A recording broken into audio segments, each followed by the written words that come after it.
अस्सलाम वालेकुम व्यूअर्स, आप देख रहे हैं फरी आइडियाज़। आज स्टिचिंग क्लास के दूसरे लेसन से शुरू करते हैं। पहला लेसन कंप्लीट हो चुका है और जिन्होंने मेरी वीडियोस नहीं देखी वो स्क्रीन पर ऊपर आपको नज़र आ रहा होगा और डिस्क्रिप्शन पर भी उसका लिंक डाल दिया है मैंने, जाकर ज़रूर देखें। वो भी बहुत बेसिक पॉइंट था, सब आप ज़रूर उसको भी देखें और फिर दूसरी क्लास को आप ज़रूर देखें।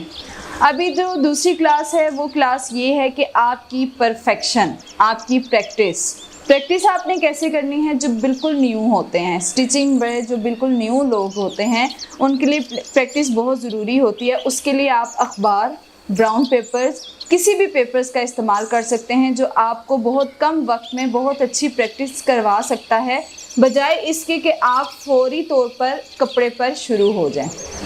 अच्छा जी, ये मैंने अखबार भी ली हुई है और उसके अलावा एक पेपर मैंने सामने रखा है। आपने पेपर लेना है ब्राउन पेपर, स्टेशनरी वाली शॉप से आपको मिल जाएगा। 6-7 रुपये का ये पेपर है।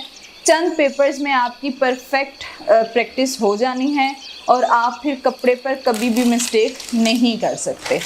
पहली बात ये कि जिनको शौक़ है उनके लिए तो ये काम बहुत आसान है, और जो करना चाहते हैं, यानी कुछ लोग ऐसे हैं जिनको थोड़ा शौक़ नहीं होता लेकिन वो करना भी चाहते हैं, उनके लिए ही बना हुआ है कि प्रैक्टिस बहुत ज़रूरी है। हर चीज़ में प्रैक्टिस बहुत ज़रूरी है जी। आपको हर काम से पहले प्रैक्टिस करना लाजमी है। पेपर मैंने इसीलिए सामने रखा है कि आपने एक पेपर लेना है, घर में फारिग बैठे हुए हैं, कोई काम नहीं कर रहे, बस यूँ स्टिल आप बैठे हैं नीचे, पेपर अपने सामने रखें और आप अपनी मर्ज़ी से उसके ऊपर लाइंस लगाना शुरू करें। अपनी प्रैक्टिस के लिए आपने इस तरह उसके ऊपर लाइंस लगाना शुरू करनी है। मेरी तो काफ़ी अरसे बाद मैं ये पेंसिल और पेपर यूज़ कर रही हूँ। थोड़ा बहुत मेरा हिल रहा है पेन, लेकिन आपका स्टार्ट में बहुत हिलेगा। बहुत आपने ऐसे करना है कि बस जब अपनी परफेक्शन के लिए सीधी लाइन जब आपने लगानी है तो आपने अपनी लाइन को सीधा करने की कोशिश करनी है।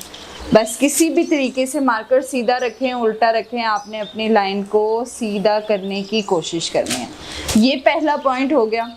जब इसका मकसद क्या है? इसका मकसद ये है कि जब आपका हाथ बैठ जाएगा, आप अगर पेन से सीधी सिलाई लगा रहे हैं तो आप तो मशीन से लगाने का कोई मसला ही नहीं होगा, आपको कभी भी कोई टेंशन नहीं होगी। पहला काम तो आपने ये कर लिया। ये आपका फ्री हैंड वर्क है, ये सबसे पहली क्लास आपकी है, इसको बहुत ज़रूरी है करना। फ्री हैंड आपने ये अपना काम करना है। उसके बाद स्केल आपने लेना है, स्केल की मदद से आपने अपनी लाइंस लगानी शुरू करनी है। स्केल पकड़ना है और स्केल को आप रखें और उस स्केल की मदद से आपने लाइंस लगानी है। काफ़ी सारी लाइंस जब आप अपने पेपर पर लगा लेंगे, बिल्कुल स्ट्रेट लाइंस आपने लगानी है। कोशिश करनी है कि आपकी लाइंस बिल्कुल सीधी हों, इस तरह। ये आपकी आ गई दूसरी प्रैक्टिस। नंबर 1 प्रैक्टिस आपकी फ्री हैंड है, ये आपकी दूसरी प्रैक्टिस आ गई। जब आपने ये वाली प्रैक्टिस करनी है तो उसके बाद आपने क्या करना है कि ये जो स्केल पर लगी हुई लाइंस है ना, इन्हीं पर आपने सीधी सिलाइयाँ लगानी हैं। कोशिश करना है कि इस लाइन से आपकी सिलाई ना इधर जाए ना इधर जाए, तब आपकी सिलाई बिल्कुल सीधी हो सकती है और आप कपड़े पर भी बिल्कुल सीधी सिलाई लगा सकते हैं। अच्छा जी, जो तीसरा हमारा मेथड है वो ये है कि आपने कोई भी पेपर लेना है, ब्राउन पेपर ले लें, न्यूज़पेपर ले लें, कुछ भी अगर आप लेते हैं तो उस पर फ्री हैंड सीधी सिलाई लगाना शुरू करें। ये आपने रखी मशीन। अब आप थोड़ा सा ना तरीक़ों को ज़रा नोट डाउन कीजिएगा, ये चीज़ें बहुत इम्पॉर्टेंट होती हैं। जैसे कि मैंने आपको शुरू से फिर मैं बता देती हूँ।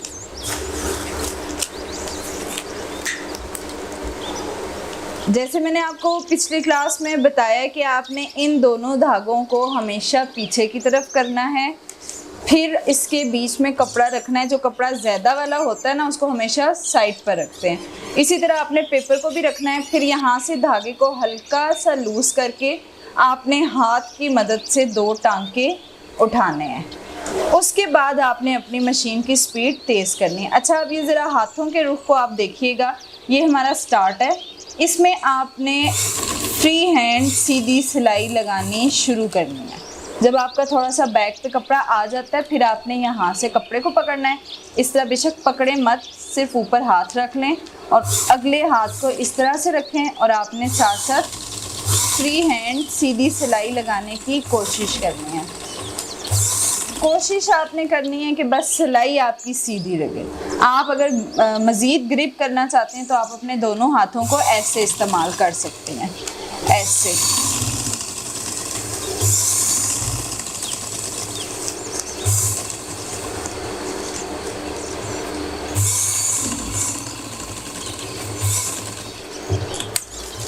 ये हो गई आपकी तीसरी प्रैक्टिस। आपने अपनी सिलाई बिल्कुल सीधी करने की कोशिश करनी है। आप एक दिन प्रैक्टिस करें, आप दूसरे दिन प्रैक्टिस करें, जितनी सिलाइयाँ लगा सकते हैं। 5 मिनट, हार्डली 5 मिनट की आपकी ये रोज़ की प्रैक्टिस है और फिर आप देखिएगा कैसे आप अपना वर्क सीखती हैं। अगर आप स्कूल कॉलेजेस में जाकर सीखते हैं तो वहाँ पर ना यही सारे मेथड आपको करवाए जाते हैं।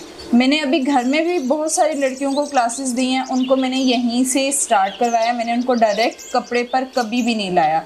जबकि आप किसी नॉर्मल अपने मोहल्ले में किसी आंटी या औरत या किसी के पास भी जाते हैं सिलाई सीखने के लिए, वो हमेशा आपको डायरेक्ट कपड़े पर ले आते हैं, जिसकी वजह से आपके अंदर झिझक, आपको कटिंग का मसला, आपकी स्टिचिंग का मसला हमेशा आपके साथ रहता है।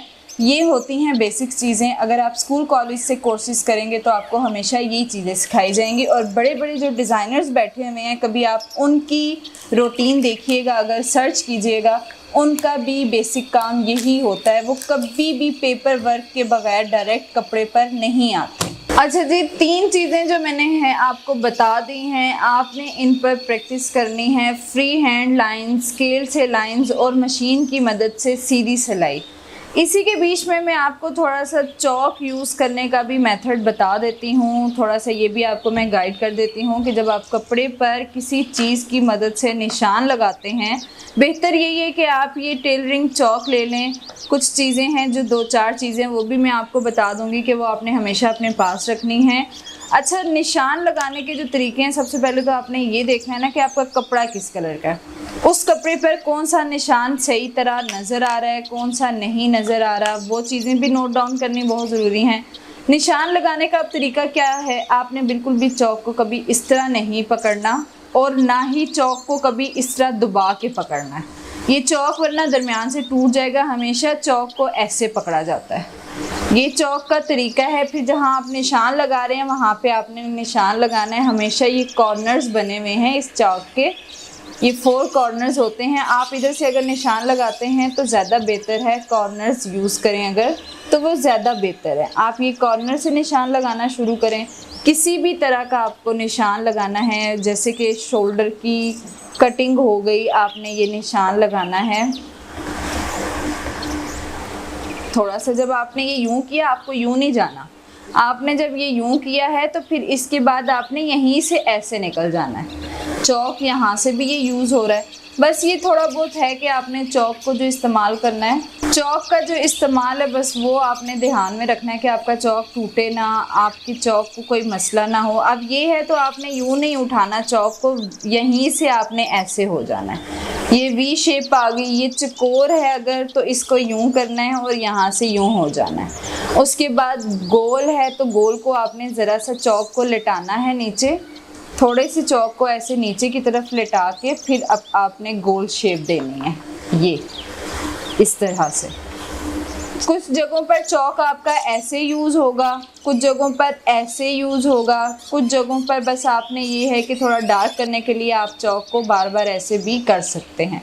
बस ये ख्याल रहे कि चौक टूटे ना, रफ़ ना हो और बहुत ज़्यादा कोशिश करें चौक की। अब आपने फ़र्ज़ करें कि ये लाइन लगाई है, अब आप इसको डार्क करना चाह रहे हैं तो डार्क करने के चक्करों में आपकी लाइन इतनी ख़राब हो जाए कि आपको पता भी ना चले कि आपकी लाइन कौन सी है एग्जैक्ट। तो कोई ज़रूरत नहीं, आपको बस एक ही बार चौक को यूं करना है। जब आपको लगे आपको सिर्फ चौक को ऐसे करना है, फिर बेशक आप कॉर्नर मत यूज़ करें, आप चौक को ऐसे कर दें। ओके जी, आज की क्लास तो हुई ख़त्म। इंशाल्लाह नेक्स्ट क्लास में मिलते हैं। अल्लाह हाफिज़।